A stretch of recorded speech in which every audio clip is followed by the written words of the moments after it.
Guys, how are you? How are the days passing? See, today I have come with a very much important topic in grammar, which is relevant to narration, voice, and many segments in grammar, many portions in grammar. The topic what we are going to cover today, that is tense. Some of the things I have noted down already. यहाँ already मैंने लिखा हुआ है ताकि आगे थोड़ा कम समय लगे. टेंस क्या है पहले इसको मैं समझाता हूँ. A form of verb which expresses the time of an action. मतलब वर्ब का एक ऐसा फॉर्म जो एक्शन के समय को डिनोट करता है, मतलब काम कब हुआ उसके समय को बताता है, वो टेंस होता है. टेंस के तीन टाइप्स आपको पता है पहले से. या तो हम कोई काम पास्ट में या प्रेजेंट में या फ्यूचर में जब भी हम कुछ बोलते हैं तो इन्हीं तीन समय में कभी न किसी समय से वो रिलेटेड होता है. तो पहला टाइप जो है प्रेजेंट टेंस है, इसके बारे में हम लोग समझते हैं. इसमें कम से कम 2 ठो कवर करेंगे, simple present and present continuous. आगे की क्लिप में बाकी को किया जाएगा. तो प्रेजेंट टेंस ये प्रेजेंट टाइम को डिनोट करता है. इसके 4 टाइप्स जो है, simple present, present continuous, present perfect continuous. You know 4 column already बने हुए हैं और in those all 4 columns we are going to describe all those facts what are embedded in these all 4 types. In 4 types में जो embedded है. तो पहले simple present को हम लोग बात करते हैं. तो सिंपल प्रेजेंट में कौन से एक्शंस आते हैं? तो निश्चित रूप से इसमें ऐसे एक्शंस आते हैं जो यूनिवर्सल ट्रूथ के हो, जनरल ट्रूथ के हो या हैबिचुअल एक्शंस के. तो पहला मैं पॉइंट वाइज लिखता हूँ, हैबिचुअल एक्शन. हैबिचुअल एक्शन क्या होता है? जो कि मतलब हैबिट में होता है, आदत के रूप में हम लोग करते हैं. जैसे वह स्कूल रोज जाता है, तो ऐसे लिख सकते हैं ही गोज. एग्जाम्पल के तौर पे he goes to school every day. ये आदत के रूप में है. अब यहाँ स्ट्रक्चर अगर देखते हैं तो ये हो जाता है subject plus V1 plus V1 या V5 प्लस ऑब्जेक्ट. इसको ये फॉलो कर रहा है. ये स्ट्रक्चर हो गया. इसको अफर्मेटिव स्ट्रक्चर आप कह सकते हैं. अफर्मेटिव स्ट्रक्चर है. तो किसमें V1 और किसमें V5 लगेगा, इसको समझने की बात है. तो V1 निश्चित रूप से फर्स्ट पर्सन, सेकंड पर्सन और थर्ड पर्सन के प्लूरल नंबर के साथ होता है, और V5 third person singular number के साथ होता है. V1 वर्ब का रूट फॉर्म है. रूट फॉर्म मतलब मूल रूप है, वर्ब अपने रूट फॉर्म में पाया जाता है. और V5 उसमें एस या ES डाल करके डाला जाता है. जैसे ये गोज जो है ये V5 ही है. अब दूसरा एग्जाम्पल लेते हैं. ये है यूनिवर्सल ट्रूथ का. अब यूनिवर्सल ट्रूथ क्या है? मतलब ऐसा सत्य जो शाश्वत हो, परमानेंट ट्रूथ हो. जैसे एग्जाम्पल ले सकते हैं इसका, the sun rises in the east, या the earth revolves around the sun, rises in the east. तो ये यूनिवर्सल ट्रूथ का फैक्ट है. तो इसमें निश्चित रूप से वहीं फिर ये सब्जेक्ट हो गया, ये V5 हो गया, ये ऑब्जेक्ट के रूप में यूज हो गया. तो यूनिवर्सल ट्रूथ हो गया. इस तरह से जनरल ट्रूथ में भी आता है. तो यूनिवर्सल ट्रूथ और हैबिचुअल एक्शन, इन दोनों से आप समझ सकते हैं. स्ट्रक्चर यही है. एक V5 का एग्जांपल मैं देता हूँ. जैसे V1 V5 का दिया हुआ, V1 का आई गो टू स्कूल डेली. अब ये स्ट्रक्चर्स हो गए. हिंदी में पहचान के लिए हम लोग जरा इसको लिखते हैं. हिंदी में किन तरह के सेंटेंसेस को आप समझेंगे? तो हिंदी में अंत में, वाक्य के अंत में होता है, अंत में क्या होता है? तो ता है, ती है और ते है, ये होते हैं. जैसे वह स्कूल जाता है, वे लोग जाते हैं. ऐसे हम ट्रांसलेशन मोड पढ़ेंगे तो इन बातों को समझेंगे. और हम इंग्लिश टू इंग्लिश पढ़ते हैं, मतलब इंग्लिश को इंग्लिश जैसा पढ़ते हैं, तो इन फैक्ट्स को हमें जानना जरूरी है. अब हम लोग थोड़ा अफर्मेटिव स्ट्रक्चर देखे थे. अब नेगेटिव स्ट्रक्चर देखते हैं. नेगेटिव स्ट्रक्चर मतलब हम उसमें नॉट लगाते हैं. जैसे तो स्ट्रक्चर इसका होता है सब्जेक्ट प्लस डू या does plus not plus V1 plus object. ये नेगेटिव स्ट्रक्चर है इसका. एग्जाम्पल, अब आई जैसे फर्स्ट पर्सन लगाया, तो आई के साथ इसमें V1 लगता था, फर्स्ट पर्सन, सेकंड पर्सन और थर्ड पर्सन प्लूरल नंबर के साथ V1 लगता था. तो यहाँ फर्स्ट पर्सन है तो इसके साथ डू लगेगा. जैसे आई डू नॉट या डोंट गो देयर, चाहे गो टू स्कूल लिख सकते हैं. I don't go to school, या हिंदी में he doesn't eat a mango, ये हो सकता है.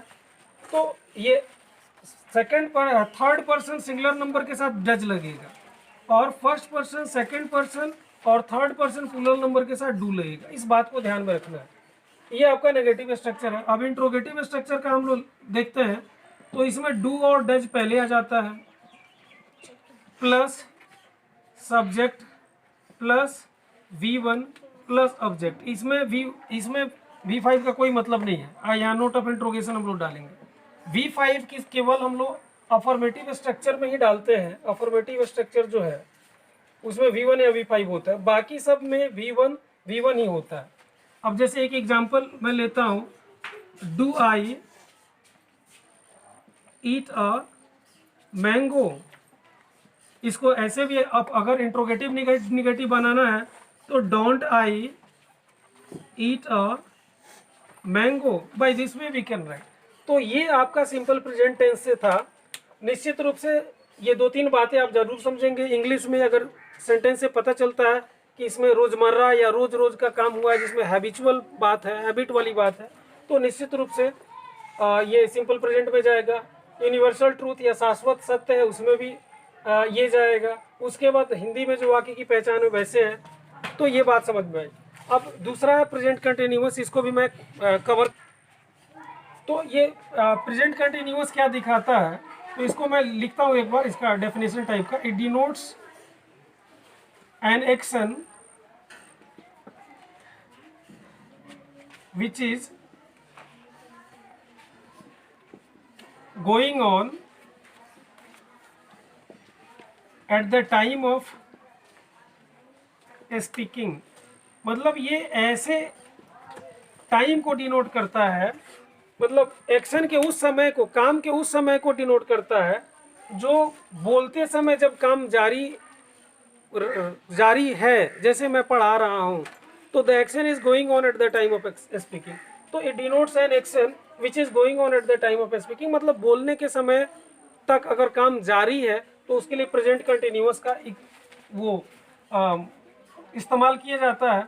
और हिंदी में इसका जैसे अगर ले तो हिंदी में इसकी पहचान वाक्य की होती है रहा है, रही है, रहे हैं। तो ये हिंदी के लिए, लेकिन इंग्लिश के लिए को समझने के लिए इस ऐसे एक्शन को डिनोट करता है जिसका समय मतलब बोलने के समय तक वो काम जारी था, वैसे एक्शन को ये डिनोट करता है। मतलब ऐसे एक्शन को ये डिनोट करता है जो बोलने के समय जारी था या जारी है, तो वो प्रेजेंट कंटिन्यूअस। जैसे आई एम टीचिंग मैथ्स।